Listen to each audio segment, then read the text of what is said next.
সম্মানিত সুপ্রিয় বন্ধুরা, আসসালামু আলাইকুম।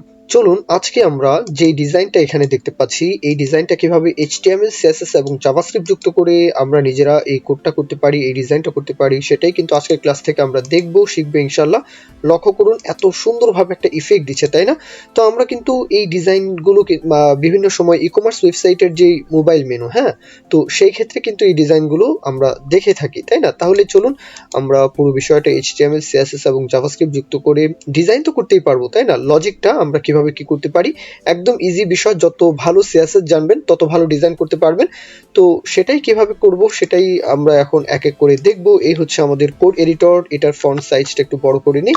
কিছু বয়লার কোড দেখতে পাচ্ছি, এগুলো আপনারা আশা করব যে সকলেই বুঝেন, জানেন যে আমরা এখানে কিছু বয়লার কোড CSS এর নিয়েছি, জাভাস্ক্রিপ্ট ফাইলটা আপাতত এমটি, আর HTML ফাইলে কিছু বয়লার কোড। তাহলে চলুন বডির মধ্যেই তো আমরা স্ট্রাকচার করি, তাই না? তাহলে একটা কন্টেইনার নিয়ে নিলাম, এই হচ্ছে কন্টেইনার। আরো একটু ফন্ট সাইজটা বাড়িয়ে নেই যাতে আপনারা একটু ভালো মতো দেখতে পান। আচ্ছা, এখানে তাহলে আমরা আইটেম দেখেছি কয়টা, আমরা বাটন নেই, হ্যাঁ, বাটন ধরে আইটেম নিব আর কি। তাহলে বাটন, তার ক্লাস নেম নেই, যে বাটনের ক্লাস নেম থাকবে এই হচ্ছে আইটেম, এটা হচ্ছে একটা, তাই না? এখন এই বাটনের মধ্যে আমরা হেড ট্যাগের মধ্যে এখানে লক্ষ্য করুন, ফন্ট অসামের সিডিয়ান লিঙ্ক অথবা বক্স আইকনের সিডিয়ান লিঙ্ক অথবা যে কোনো থার্ড পার্টি ওয়েবসাইটের যেখান থেকে আইকন পাওয়া যায়, হ্যাঁ, সেই সিডিয়ান লিঙ্কটা এখান থেকে আনবেন, হেড ট্যাগের মধ্যে উপস্থাপন করবেন। তারপরে ফন্ট যেই ফন্টটা আপনারা ব্যবহার করতে চান, এখানে আমরা চাচ্ছি যে হোম যেই ফন্টটা থাকবে, মানে আইকনটা থাকবে আর কি, ফন্ট বলতে আইকন, হ্যাঁ, আইকন বোঝাচ্ছি। তাহলে এই আইকনটা আমরা এখানে ব্যবহার করতে চাচ্ছি। তাহলে বক্স আইকন থেকে এরকম ভাবে, হ্যাঁ, আইকন নিয়ে এটা মানে আইকনের যে কোডটা এটা কপি করে এনে আমরা এখানে উল্লেখ করতে পারি। তারপর একটা টেক্সট উল্লেখ করব, এই জন্য এটা যেহেতু হোম থাকবে, স্মল ট্যাগ নিয়ে, স্প্যান নয়, আমরা স্মল ট্যাগ নিয়ে এখানে হোম কথাটা জাস্ট উল্লেখ করে দিলাম। মনে হয় কোনো কিছুই বোঝা গেল না, তাই না? তাহলে চলুন লাইভ রিভিউ করি। এ হচ্ছে আমাদের লাইভ রিভিউ, আসছে কিনা? অবশ্যই আসে। তাহলে এটাকে একপাশে রাখি। তাহলে সেম ভাবে, হ্যাঁ, যেহেতু হোম যে বিষয়টা মানে এই বাটনটা অ্যাক্টিভ অবস্থায় থাকবে, এই জন্য তাকে আমরা আরো একটা ক্লাস নেম এখানে উল্লেখ করে দিচ্ছি। কেন অ্যাক্টিভ অবস্থায় থাকবে লক্ষ্য করুন, আমরা যদি আমাদের এই সাইটে চলে আসি, এখানে রিফ্রেশ দিলেও এই যে হোম যে আইটেমটা, এই আইটেমটা কি অবস্থায় আছে? অ্যাক্টিভ অবস্থায় আছে, তাই না? তাহলে চলুন এই বিষয়টার জন্যই আমরা তাকে কি বলেছি যে আরো একটা ক্লাস নেম তুমি যুক্ত হয়ে যাও। তাহলে তাকে আমরা আরো একটা ক্লাস নেম এখানে উল্লেখ করেছি। তো সেম ভাবে একটা বাটনকে আমরা যেভাবে স্ট্রাকচার করলাম, হ্যাঁ, বাকিগুলোকে সেম ভাবে স্ট্রাকচার করতে পারি না? অবশ্যই পারি। তাহলে চলুন আমরা এখান থেকে পুরো বিষয়টাকে একটু স্কিপ করে যাব। তাহলে এই কন্টেইনারের মধ্যে আমরা বাকি বিষয়গুলোকে, পাঁচটা আইটেম এখানে, 1 2 3 4 5, পাঁচটা আইটেমকে কি করলাম এখানে উল্লেখ করে ফেললাম। এখন এখানে দুইটা বিষয় একটু ভিন্নভাবে উপস্থাপন করতে হয়েছে। যেমন কার্ড সেকশন, এখানে এই যে শূন্য, তাকে আমরা এই যে এখানে উল্লেখ করতে চাই। আবার এখানে, হ্যাঁ, এই যে সব সেল, হ্যাঁ, এখানে লক্ষ্য করুন ব্যাজ নিয়েছি, হ্যাঁ, টপ সেলের বিষয়টা, হ্যাঁ, কোনটা সেল হচ্ছে কোনটা সেল হচ্ছে না, এই বিষয়গুলো তো আমরা মানে ই কমার্স ওয়েবসাইটে গেলে দেখতে পাই যে এই সেকশনের মধ্যে, এই আইটেমের মধ্যে, হ্যাঁ, আমাদেরকে ইন্ডিকেট করে যে দেখো যে তুমি কয়টা আইটেম এখানে সিলেক্ট করেছো, হ্যাঁ, হুইচ লিস্ট, এখানে যদি আমরা ক্লিক করি তাহলে দেখায়, বা এখানে নোটিফিকেশন আকারে দেখায় যে তুমি কতগুলো লাইভ রিয়াকশন দিয়েছো, কতগুলো পছন্দ করেছো, এটা দেখতে মানে এটা কিন্তু আমরা ইউজার হিসাবে কিন্তু দেখতে পাই, তাই না?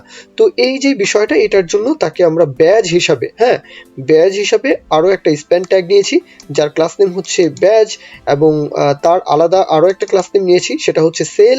আর এখানে আরো একটা ভিন্ন ক্লাস নেম নিয়েছি, সেটা হচ্ছে কাউন্ট, মানে কার্ড সেকশনের মধ্যে কতগুলো কাউন্ট হচ্ছে। তাহলে চলুন, আমাদের কিন্তু কাজবাজ শেষ, কিন্তু কথা হচ্ছে এই বাটন কয়টা নিলাম, এক মানে আইটেম কয়টা আর কি, 2 3 4, এই হচ্ছে আমাদের 5। তাহলে 5টা আইটেম, তাই না? এখন এই 5টা আইটেমের উপর দিয়ে কি যাবে, একটা ব্লব যে ইফেক্ট, সেই ইফেক্টটা আমরা নিতে চাচ্ছি। তাহলে চলুন আমরা উপরেই আরো একটা স্প্যান নেই। তাহলে এই হচ্ছে একটা স্প্যান ট্যাগ, এটার একটা ক্লাস নেম নেই যে এটা হবে ব্লব। তাহলে আরো একটা ক্লাস নেম তাকে উল্লেখ করে দিচ্ছি, এটা হচ্ছে এমটি ট্যাগ। তাহলে এই কন্টেইনারের কাজ কি, আমরা যে ব্লুইস টাইপের একটা ইফেক্ট, হ্যাঁ, এখানে দিতে চাচ্ছি, তাই না? তো এই যে ইফেক্টটা, এটাই হচ্ছে এই ব্লব। ওকে, আচ্ছা তাহলে চলুন, আমাদের যেহেতু স্ট্রাকচারের কাজ বাজ শেষ, আশা করি এটা আপনাদের বুঝতে কোনো অসুবিধা হয়নি। এখন আমরা কি করব, আমরা এখন সিএসএস এর মাধ্যমে পুরো বিষয়টাকে ডিজাইন করে ফেলবো। তাহলে চলুন প্রথমে কন্টেইনারকে ধরে ফেলি। এই হচ্ছে আমাদের কন্টেইনার, তাকে এখান থেকে কপি করলাম। আমরা এখানে তাকে উল্লেখ করতে পারি, প্রথমেই তাকে বলে দিই যে তোমার পজিশন থাকবে রিলেটিভ। তারপর এখানে আমরা তার ডিসপ্লেটা ফ্লিক্স বক্স চাচ্ছি, ডিসপ্লে হয়ে যাও ফ্লিক্স বক্স। তারপর এখানে গ্যাপ বলে দিই, সবগুলোর মাঝে 10 পিক্সেল গ্যাপ। তারপর এখানে আমরা ব্যাকগ্রাউন্ড কালারটা বলে দিব, তাহলে সরাসরি হোয়াইট কালারটা চাচ্ছি, তাহলে FFF। এরপর আমরা প্যাডিং যদি বলতে চাই, তাহলে প্যাডিং হয়ে যাও টপ বটম চাচ্ছি 12 পিক্সেল, আর লেফট রাইট চাচ্ছি যে 18 পিক্সেল, তাহলে এই হচ্ছে 18 পিক্সেল চাচ্ছি এখানে। এখন আমরা বর্ডার রেডিয়াসটা বলতে পারি, তাহলে বর্ডার রেডিয়াস হয়ে যাও 40 পিক্সেল দিয়ে দেখি। এই তো আমাদের ডিজাইন কিন্তু এক এক করে আসছে। এখন আমরা এখানে যে আইটেমগুলোকে দেখলাম, তাই না, তাহলে প্রত্যেকটা আইটেমকে আমরা ডিজাইন করে ফেলি। এই হচ্ছে আইটেম, পজিশন বলে দেই রিলেটিভ। আচ্ছা তারপর এখানে তার উইথ বলে দেই 70 পিক্সেল, তার উইথ বললাম, হাইটটা বলবো 50 পিক্সেল, তাহলে এখানে হাইটটাও বলে দিলাম 50 পিক্সেল। হ্যাঁ, এক এক করে আসছে কিন্তু ডিজাইন, তাই না। বর্ডার দেখতে পাচ্ছি, এটা চাই না, তাহলে বর্ডার হয়ে যাও নান। তারপর এখানে ব্যাকগ্রাউন্ড কালারটা মনে হয় দেখা যাচ্ছে, তাই না, তাহলে ব্যাকগ্রাউন্ড কালার বলে দিন যে ট্রান্সপারেন্ট থাকবে। আমরা এখন যদি এই কন্টেইনারের কালার যদি পরিবর্তন করে দেই, তারপরেও তার কালারটা কিন্তু হ্যাঁ মানে মানানসই, তাই না। আচ্ছা তাহলে চলুন আগেরটাই রাখছি। এখন আমরা এখানে ব্যাকগ্রাউন্ড কালারের সাথে বর্ডার রেডিয়াস যেটা আসবে, হ্যাঁ কেন আসবে, আমরা যখন এটা মানে এখানে ব্লব ইফেক্ট দিব তখন তো আসবে, তাই না। এই জন্য আগেই তাকে ডিজাইন করে রাখছি যে বর্ডার রেডিয়াস থাকবে 30 পিক্সেল, তাহলে এখানে 30 পিক্সেল বর্ডার রেডিয়াস বলে দিলাম। এরপর আমরা কার্সর যদি নিয়ে যাই, তাহলে যেন পয়েন্টার থাকে। তারপর এখানে আমরা হ্যাঁ সেন্টারে যদি আনতে চাই, তাহলে এখানে কি আছে, একটা আইকন আছে, আরেকটা হ্যাঁ এখানে টেক্সট রয়েছে। তো এখন কিন্তু সেন্টারে নেই, হ্যাঁ একটু উপর নিচে দেখা যাচ্ছে কিনা। তো এই বিষয়টাকে যদি কন্ট্রোল করতে চাই, চলুন ডিসপ্লে বলতে পারি যে ফ্লিক্স বক্স হয়ে যাও। তারপরে এখানে অ্যালাইন আইটেমস বলতে পারি সেন্টার বরাবর হয়ে যাও, এখন কিন্তু সেন্টারে চলে আসে। এখন চাইলে ফ্লিক্স ডাইরেকশনটা বলে দিতে পারি যে ফ্লিক্স ডাইরেকশন হয়ে যাও কলাম বরাবর। কেন, যে আমরা চাই যে এই আইকন আর এই টেক্সট যেন উপর নিচে থাকে। যদি আইকন দেখানোর না প্রয়োজন হয় তাহলে দিবেন না, কোনো সমস্যা নেই। আমরা এইভাবে ডিজাইনটা চাচ্ছি তো এইভাবে করছি। আচ্ছা এখন আমরা এখানে বলতে পারি যে জাস্টিফাই কন্টেন্ট হয়ে যাও সেন্টার বরাবর। এই তো সেন্টারে চলে আসে, কিন্তু কথা হচ্ছে এখনো সুন্দরভাবে অ্যালাইন হয়নি, তাই না। আচ্ছা আমরা করবো, এক এক করে করবো। কালার পরিবর্তন করে দেই, কালারটা আমি এখান থেকে কাস্টম কালার 555 এই কালারটা উল্লেখ করছি।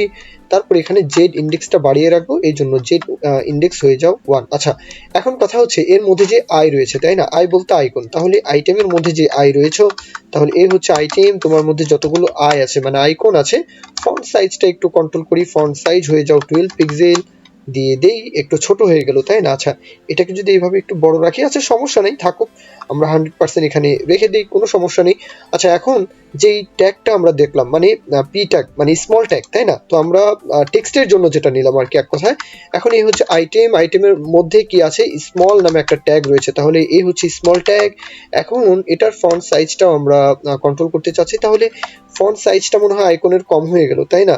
আচ্ছা আমরা এখানে 12 পিক্সেল বলি, আর এখানে ফন্ট সাইজটা বাড়িয়ে দেই 22 পিক্সেল দিয়ে দেখি, এখন মনে হয় ঠিকঠাক আছে, বোঝা যাচ্ছে। আচ্ছা এখন আমাদের কাজ হচ্ছে যে আইটেমটা অ্যাক্টিভ আছে তাকে আমরা কালারটা পরিবর্তন করে দিব। তাহলে চলুন আমরা এখানে বলি যে আইটেম যেটা হ্যাঁ কি থাকবে, অ্যাক্টিভ অবস্থায় থাকবে, তাহলে এখানে ডট দিয়ে বলে ফেলুন। তাহলে আইটেম ডট অ্যাক্টিভ ক্লাস যে আইটেমের মধ্যে থাকবে তার কি হবে, কালার পরিবর্তন থাকবে। তাহলে কালারটা আমরা এখান থেকে হোয়াইট কালারটা যেহেতু চাচ্ছি, তাহলে এই তো আমরা হোমের যে বিষয়টা সে কিন্তু এখন দুইটা কালার যেহেতু সেম, এই জন্য এখন আর সে দেখা যাচ্ছে না। আচ্ছা এবার আমরা এখানে দুইটা ব্যাচ দেখতে পাচ্ছি, এই দুইটা ব্যাচকে আমরা কাজ করব, একটা হচ্ছে শপ আর একটা হচ্ছে কার্ড, তাই না। তাহলে দুইটা ব্যাচের জন্য আমরা ক্লাস নেম নিয়েছিলাম কি ব্যাচ, হ্যাঁ তাহলে এই হচ্ছে ক্লাস নেম। বলে দেই যে ভাই তোমাদের পজিশন থাকবে অ্যাবসোলুট বলার কারণে কিন্তু এখন ওভারল্যাপস হয়ে গেল, তাই না। এখন আমরা টপ থেকে লেফট থেকে কতটুকু চাই একটু মেজারমেন্ট করে দেখবেন যে কোথায় আসলে ভালো লাগছে। টপ থেকে -6 পিক্সেল, রাইট থেকে চাচ্ছি -4 পিক্সেল। এখন সুন্দরভাবে কিন্তু ডিজাইনটা হয়ে গেল। ফন্ট সাইজ যদি কন্ট্রোল করতে চান, আমি এখান থেকে 10 পিক্সেল ফন্ট সাইজটা রাখছি। তারপর এখানে প্যাডিং বলে দেই, তাহলে padding 2 pixel top bottom, left right এখানে 6 পিক্সেল বলে দেই। আর বর্ডার তো আসবে, তাই না, এটা রেডিয়াস বলে দেই যে বর্ডার যেটা আসবে সেটার 10 পিক্সেল বর্ডার রেডিয়াস রাখো। এখন দুইটার দুই কালার দিব, একটা হচ্ছে এখানে সেলের জন্য একটা কালার, আরেকটা হচ্ছে কাউন্টের জন্য মানে ভিন্ন কালার, ব্যাকগ্রাউন্ড যে কালারটা। তাহলে চলুন এখানে সেল আরো একটা ক্লাস মনে হয় নিয়েছিলাম, এই হচ্ছে সেল, তাকে বলে দিই যে ভাই তোমার ব্যাকগ্রাউন্ড কালারটা হয়ে যাও। তাহলে আমি দুইটা বিষয় এখান থেকে একটু স্কিপ করে যাই, একটু কোডটা দেখুন, দেখলেই আপনারা বুঝতে পারবেন। তাহলে একটু স্কিপ করে গেলাম, এই হচ্ছে সেল, তার ব্যাকগ্রাউন্ড কালারটা একটু চেঞ্জ করে দিলাম, আর তার যে টেক্সটের কালার একটু চেঞ্জ করে দিলাম, আর এই যে কাউন্ট তার ব্যাকগ্রাউন্ড কালারটা বললাম, তার টেক্সটের কালারটাও বললাম, আর মার্জিন দিলাম রাইট থেকে 10 পিক্সেল। এই তো ডিজাইন কিন্তু আমাদের রেডি। এখন কথা হচ্ছে হোমকে দেখাই যাচ্ছে না, তাই না? আশা করি বুঝতেই পারছেন যে হোমকে দেখা যাচ্ছে না কেন, আমরা তো ব্যাকগ্রাউন্ড কালার দুইটাই সেম দিয়েছি এই জন্য। তাহলে চলুন ব্লবকে ডিজাইন করে ফেলি, তাহলেই কিন্তু হোমকে দেখা যাবে। তাহলে এই হচ্ছে আমাদের ব্লব সেকশন। তাহলে তাকে এখান থেকে ধরে ফেললাম, পজিশন বলে দেই যে ভাই তুমি পজিশন নিয়ে নাও অ্যাবসোলুট। আচ্ছা, আমি যে কোডগুলো করছি চোখ বুলিয়ে নিচ্ছেন আপনারা, তাই না? তো কোডগুলো চোখ বুলিয়ে নিতে অথবা এই কোডগুলো বুঝতে আপনাদের আশা করব যে কোনো সমস্যা হচ্ছে না, কেননা আমরা এখন জাভাস্ক্রিপ্ট শিখছি, অথচ এইচটিএমএল সিএসএস পারবো না, এই ডিজাইনগুলো করতে পারবো না, এমন তো হওয়ার প্রশ্নই আসে না। আচ্ছা যাই হোক, তো সোর্স কোড দেওয়া থাকবে, যদি সমস্যা হয় সোর্স কোড দেওয়া থাকবে, অবশ্যই নিয়ে প্র্যাকটিস করবেন। আর আরও বেশি যদি সমস্যা হয়, মানে সিএসএস যদি নাই জানেন, তাহলে টিউটোরিয়াল দেখতেই হবে। টিউটোরিয়াল দেখা ছাড়া এত সুন্দর সুন্দর ডিজাইন করবেন কিভাবে ভাই? হ্যাঁ, টিউটোরিয়াল দেখে সিএসএস এর জ্ঞান ধারণা কিছু না কিছু রাখতে হবে। আচ্ছা, তাহলে এখানে চলুন আমরা তার উইডথটা বলে দেই 70 পিক্সেল, হাইটটা বলে দেই 50 পিক্সেল। আচ্ছা, হাইট উইথ বলে দিলাম, তাই না? এখন background colour linear gradient colour দিব, আমি একটু স্কিপ করে যাই, ব্যাকগ্রাউন্ড কালারটা এখানে লিনিয়ার গ্রেডিয়েন্ট কালার উল্লেখ করছে, এই তো চলে আসে কিনা, অবশ্যই আসে। এখন এখানে চাচ্ছি যে বর্ডার রেডিয়াস বলতে, তাহলে বর্ডার রেডিয়াস হয়ে যাও 30 পিক্সেল দিয়ে দেখি, এই তো 30 পিক্সেল এখানে উল্লেখ করলাম। এখন এখানে লেফট থেকে চাচ্ছি যে 18 পিক্সেল সরে আসুক, তাহলে এই হচ্ছে 18 পিক্সেল। তারপরে এখানে আমরা টপ থেকে চাচ্ছি 12 পিক্সেল, তাহলে এই হচ্ছে 12 পিক্সেল। সুন্দরভাবে অ্যালাইনটা করে নিলাম। আচ্ছা, এখন তার ট্রানজিশনটা বলতে চাই, ট্রানজিশনটা কিভাবে বলবো? আচ্ছা লক্ষ্য করুন, এখানেই হচ্ছে এই ভিডিওর মূল ফোকাস। কেন বললাম? আচ্ছা, আমরা ট্রানজিশনটা কিভাবে বলি লক্ষ্য করুন, কোডটা একটু লক্ষ্য করুন। আমরা ট্রানজিশন বলি এইভাবে যে লেফট অনুযায়ী হোক। আচ্ছা, এতটুকু তো বুঝতে পারলেন, কত সেকেন্ড ডিউরেশন? মনে করুন যে 0.45 সেকেন্ড। ওকে, এটা বললাম। এখন এটা কিভাবে চলবে, আমরা কিভাবে দিতে অভ্যস্ত যে ease in out, ease in, ease out, step by step, এই যে এই বিষয়গুলো দিয়ে মানে ট্রানজিশন এইভাবে চলবে, এটা কিন্তু আমরা নিয়মিত দিয়ে থাকি। কিন্তু আরেকটু অ্যাডভান্স লেভেলের বিষয়টা হচ্ছে কিউবিক বেজিয়ার।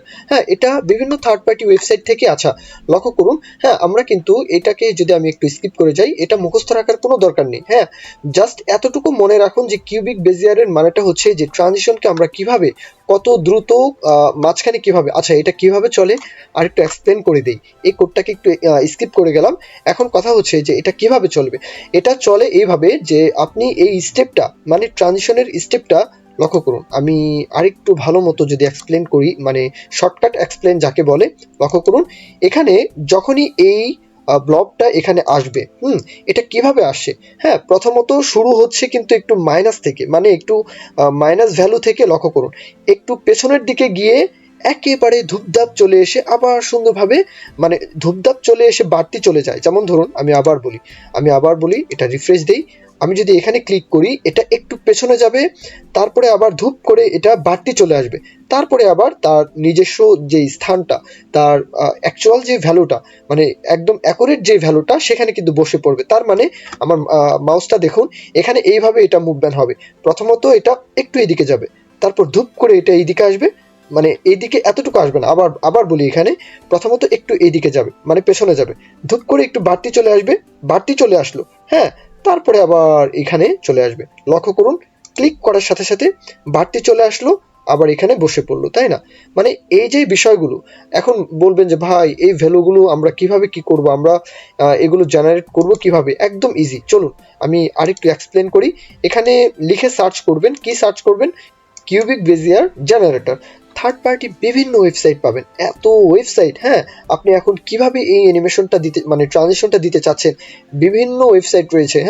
আপনি গিয়ে এখানে জাস্ট একটু দেখবেন, আর যদি না বুঝেন ইউটিউব তো দেখতেই হবে। এই যে বিষয়টা দেখুন এখানে কিন্তু দেখিয়ে দিচ্ছে যে অ্যানিমেশনটা কিভাবে হবে, এটা কম বেশ করে দেখবেন যে অ্যানিমেশনটা কিভাবে হচ্ছে। হ্যাঁ, এইভাবে এটা জেনারেট করে ফেলবেন। ওকে, তাহলে এইভাবে একটু জেনারেট করে দেখবেন। হ্যাঁ, তাহলেই হবে। এটা হচ্ছে একটা হচ্ছে টাইম আর একটা হচ্ছে প্রগ্রেশন, তাই না? এখানে লেখা দেখাচ্ছে যে এটা হচ্ছে টাইম, টাইম কত দ্রুত কত আস্তে কত দ্রুত এই বিষয়গুলো এখান থেকে কন্ট্রোল হচ্ছে। আরেকটা বিষয় হচ্ছে এখানে, হ্যাঁ, আর এখানে আরেকটা বিষয় দেখুন, লেফট আপ ডাউন কোথা থেকে আপনি এটাকে দিতে চান এই বিষয়টাও কিন্তু এখান থেকে জেনারেট করা যাচ্ছে, তাই না? একদম ইজি একটা বিষয়, যে বিষয় আপনি পাবেন, যে বিষয় আপনি আপনার মুখস্থ রাখার দরকার নেই, সেটা কেন মাথায় নিয়ে প্যারা নেবেন, তাই না? তাহলে ট্রানজিশনটা আরো একভাবে চাচ্ছি যে এটার উইড বাড়বে, তাহলে উইড বাড়বে, তাহলে এই বিষয়টা আবার এখানে কমা দিই। ট্রানজিশনের মধ্যেই আমি যেহেতু আরো একটা ইফেক্ট এখানে দিতে চাচ্ছি, তাহলে এই হচ্ছে আমাদের উইড বলবো এখন কত সেকেন্ড, 0.3 সেকেন্ড এখানে বলতে চাচ্ছি, তাহলে 0.3 সেকেন্ড। কিভাবে চলবে, এইভাবেই চাচ্ছি। আচ্ছা, এতটুকু বিষয় আশা করি যে আপনারা বুঝতে পারলেন। এখন বক্স শ্যাডোর যে বিষয়টা, আমি একটু বক্স শ্যাডো এখানে দিয়ে দিচ্ছি। এই হচ্ছে আমাদের বক্স শ্যাডোর বিষয়টা। আচ্ছা, তাহলে এই বক্স শ্যাডোটাও চলে আসলো, আমাদের ট্রানজিশনটাও চলে আসলো। এখন আমরা এখানে অ্যানিমেশনের যে বিষয়টা এটা দিব, তাই না? তাহলে চলুন এখানে আমরা লিখি যে অ্যানিমেশন, অ্যানিমেশনের নামটা এখানে উল্লেখ করতে পারি যে গ্লো হবে। তাহলে গ্লো কত সেকেন্ড, আমরা এখানে 2.5 মানে 2.5 সেকেন্ড ডিউরেশন রাখলাম এখানে। ইনফিনিট এটা চলতেই থাকবে। আর কিভাবে চলবে, এখানে আবার রাখছি যে ইজ ইন আউট, এইভাবে চলবে। আচ্ছা, এখন কথা হচ্ছে যে এই বিষয়টাকে আমরা কি করব, এই বিষয়টাকে এখন কি ফ্রেমের মধ্যে উল্লেখ করব। কিন্তু কথা হচ্ছে কন্টেইনার যখন অ্যাক্টিভ হবে, যে যদি এখানে ক্লিক করি, ক্লিক একটা ইফেক্ট চাচ্ছি, তাহলে চলুন এটাকে কিভাবে কি করতে পারি, আমরা এটা শুরু ক্লাসের মাধ্যমে ধরতে পারি, একদম ইজি। তাহলে চলুন এখানে বলি যে কন্টেইনার, হ্যাঁ, যখন অ্যাক্টিভ করব মানে ক্লিক যখন করব, হ্যাঁ, তখন কি চাই, তখন আমরা চাই এই যে ব্লবটা নিয়েছি, তাই না? তাহলে ব্লবকে ধরে বলে দেই যে জাস্ট তোমার উইথ হয়ে যাও, হ্যাঁ, 80/82 পিক্সেল দিয়ে দেখতে পারি, 82 পিক্সেল, যেমন ধরুন এটা বললাম। এখন ক্লিক করুন তো, এই যে বাড়তি হলো কিনা, হ্যাঁ, মানে জেলির মতো একটা বিষয়, এই জেলির মতো যে বিষয়টা, হ্যাঁ, এটাই কিন্তু দিতে চাচ্ছিলাম, তাই না? এখন সুন্দর লাগছে না, এই বিষয়টাই কিন্তু চাচ্ছিলাম। তাহলে চলুন এখন আমরা অ্যানিমেশনের যে বিষয়টা, অ্যানিমেশনের মাধ্যমে জাস্ট আমরা বলে দিব যে বক্স শ্যাডোটা কেমন থাকবে, জাস্ট এতটুকু বিষয়। হ্যাঁ, তাহলে চলুন আমি একটু স্কিপ করে যাই, একদম ইজি বিষয়গুলো। অ্যানিমেশনের মধ্যে কি ফ্রেমের মধ্যে আমরা বলে দিলাম যে 0% যখন থাকবে কন্ট্রোল, তখন তুমি বক্স শ্যাডোটা এমন হও, 50% যখন থাকবে তখন এমন হও, এই তো এই বিষয়টাই। এখন কিন্তু এই যে বিষয়টা লক্ষ্য করুন, হ্যাঁ, এখন কিন্তু সুন্দরভাবে, যেহেতু বক্স শ্যাডোর বিষয়টা আমরা এখানে বলেছি, এই জন্য, হ্যাঁ, আমরা যখন ক্লিক করছি আরো সুন্দরভাবে কিন্তু একটা ইফেক্ট দিচ্ছে কিনা। তো চলুন, আমাদের কিন্তু ডিজাইনের কাজ বাজ শেষ। এখন আমরা সরাসরি চলে যাচ্ছি আমাদের জিএস ফাইলে। এখন আমরা লজিকটা দেখব। তো শুরুতেই আমরা প্রত্যেকটা আইটেমকে ধরে ফেলবো। তাহলে লেট আমরা প্রত্যেকটা আইটেমকে ধরতে চাচ্ছি, তাহলে এটার ভেরিয়েবলের নামটা নিচ্ছি যে items equal document dot query selector, কি বলবো, অল, তাই না?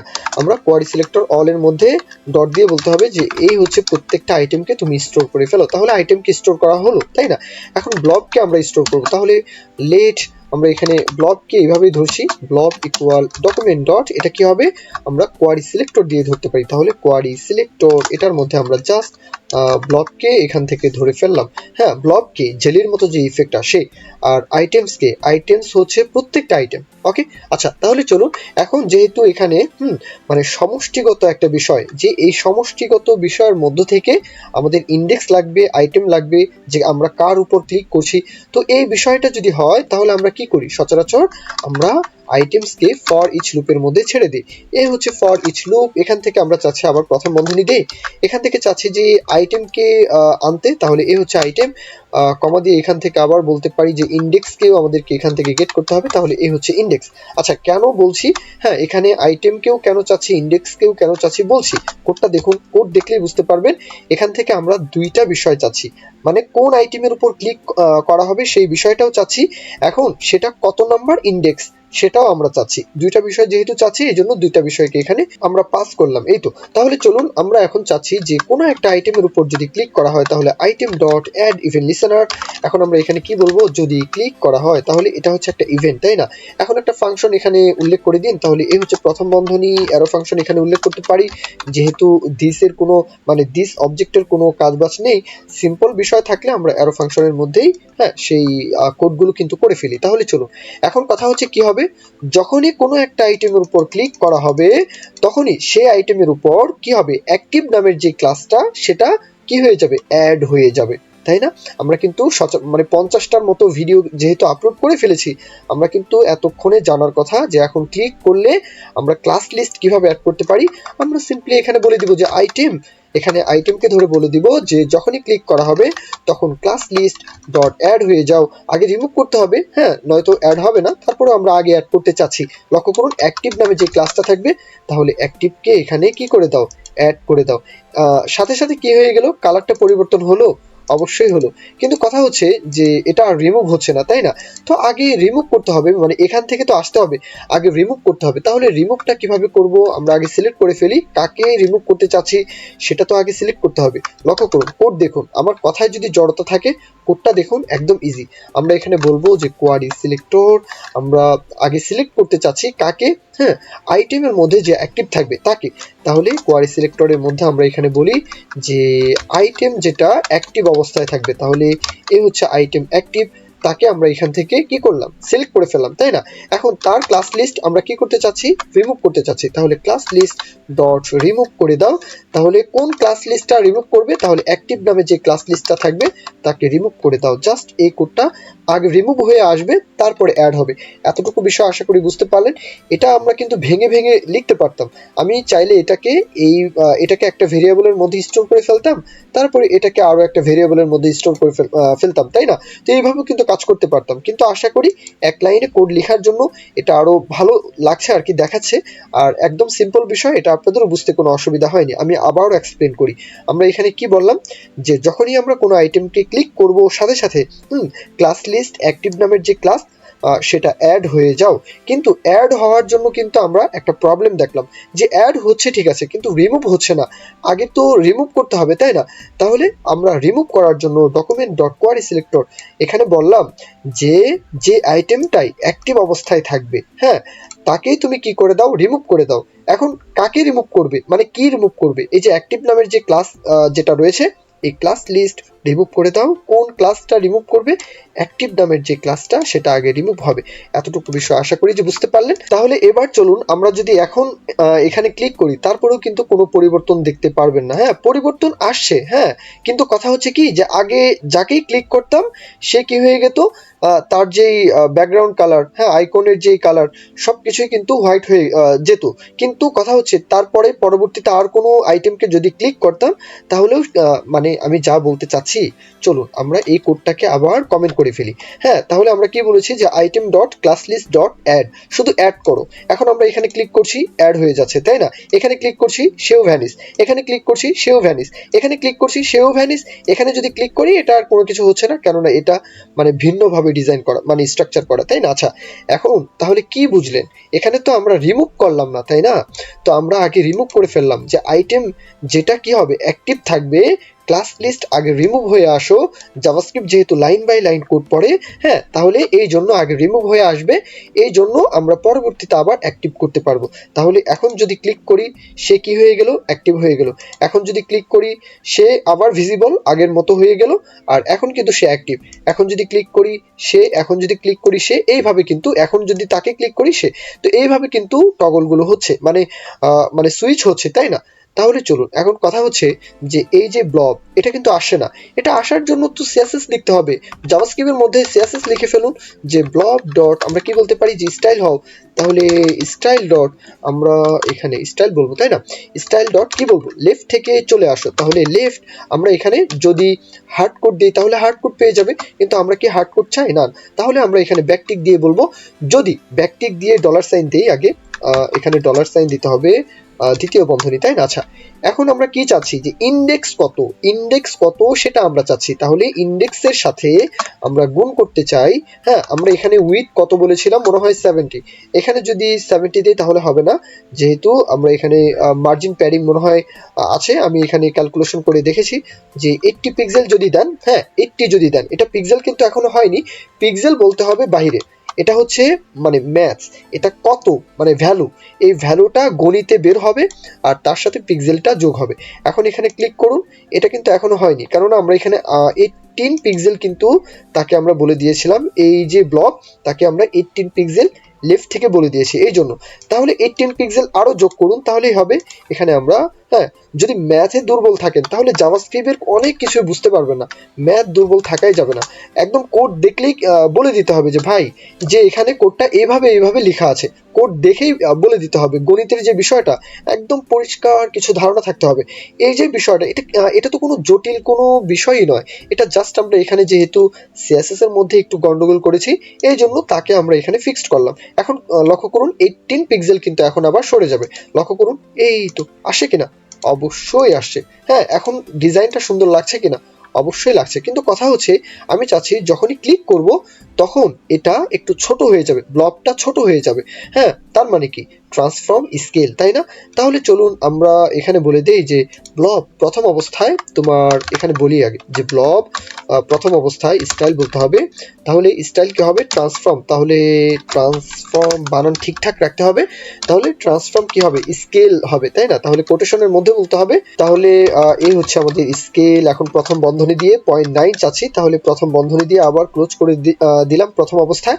এখন লক্ষ্য করুন, যদি ক্লিক করি এটা ছোট হয়ে গেল, তাই না? ক্লিক করার সাথে সাথে ছোটই হয়ে গেল। এখন লক্ষ্য করুন, আমরা যদি এটাতে 0.7 করি তাহলে আরো ছোট হয়ে যাবে। এই তো হলো কিনা। কিন্তু কথা হচ্ছে, এটাকে আবার, হ্যাঁ, টাইম আউট মানে সেট টাইম আউটের যে ফাংশনটা, অবজেক্টটা, সেটা আবার এখানে আমরা উল্লেখ করব। হ্যাঁ, তাহলে সেট টাইম আউট আবার কি করবে, আমাদের এত মিলি সেকেন্ড পরে সে এটাকে রিমুভ করে দিবে। মনে হয় কথাটা বুঝেননি, তাই না? তাহলে লক্ষ্য করুন, এখানে আমরা বলি যে set time out. Set time আউটের যে সিনট্যাক্স, সেটা আমরা কিভাবে বলি, প্রথম বন্ধনী আবার ভেতরেও আবার প্রথম বন্ধনী দেই, এখন অ্যারো ফাংশন, হ্যাঁ, তারপরে আবার দ্বিতীয় বন্ধনী এখানে উল্লেখ করি। এখন এখানে আমরা কি বলি, যে যেমন ধরুন অতি নগণ্য একটা ভ্যালু দিব, যে 100 মিলি সেকেন্ড, এটা হচ্ছে 100 মিলি সেকেন্ড পরে সে কিন্তু এটা আর কল হবে না। হ্যাঁ, তাহলে এই মিলি সেকেন্ডের মধ্যে তাকে আমরা বলে দিব যে ব্লব, পুরো বিষয়টাকে কপি করুন, তাহলেই তো হয়। এই হচ্ছে ব্লব, তাকে আমরা এখানে আনি, আর এখানে বলে দেই যে তখন তুমি হয়ে যাও 1। হ্যাঁ, এটা 0.1 দিলে হবে না, আরো ছোট হয়ে যাবে, শুধু বলে দেই যে 1। কোডটা বুঝতে পারলেন কিনা, এটাই হচ্ছে মূল কথা। তাহলে চলুন আমরা এখন দেখি যে আসলে কি করলাম। আমরা এখানে বলে দিলাম যে ব্লব তুমি স্টাইল হও লেফট থেকে এত পিক্সেল, এটা তো বুঝলেন, তাই না? তারপরে আবার ইফেক্ট দেওয়ার জন্য বললাম যে ব্লব স্টাইল হও ট্রান্সফর্ম স্কেল, যেটা সেটা তুমি প্রথমত ছোট থাকো। 0.7 কেন রাখলাম, আচ্ছা, বোঝানোর জন্য। আচ্ছা, তারপরে যেহেতু 0.7 রাখলে আমরা প্রবলেম দেখলাম যে সে একদম ছোট হয়ে যায়। এখন এই জন্য বললাম যে সেট টাইম আউট, মানে এত মিলি সেকেন্ড পরে তুমি তাকে আবার কি করো, যে স্কেল বাড়িয়ে দাও। হ্যাঁ, মানে সামান্য একটু মিলি সেকেন্ড পরে তুমি তার স্কেলটা বাড়িয়ে দাও। মনে হয় যদি না বুঝেন, চলুন একটা কাজ করি, এটা 1 সেকেন্ড করি, মানে 1000 মিলি সেকেন্ড, তাই না? এখন ক্লিক করুন তো, 1 সেকেন্ড পরে কিন্তু এটা বেড়ে গেল, তাই না? এটা কি সুন্দর লাগছে? লাগছে না, এই জন্যই তো মিলি সেকেন্ডটা কমিয়ে দিলাম। এখন ক্লিক করুন, এই তো এখন ডিজাইনটা সুন্দর লাগছে, অবশ্যই লাগছে। কিন্তু কথা হচ্ছে বেশি ছোট হয়ে গেল, তাই না? এখানে 0.8 বা 0.9 দিলে মনে হয় ভালো ছিল, এখন 0.8 দিলে, হ্যাঁ, এটা এখন সুন্দর লাগছে। তাহলে আশা করব যে এই ভিডিওগুলো থেকে আপনারা কোনো না কোনো ভাবে উপকৃত হচ্ছেন। যদি তাই মনে হয় তাহলে অবশ্যই চ্যানেলটি সাবস্ক্রাইব করে রাখতে ভুলবেন না। লাইক, কমেন্ট, শেয়ার এগুলো মাস্ট, আমি পাওয়ার দাবিদার।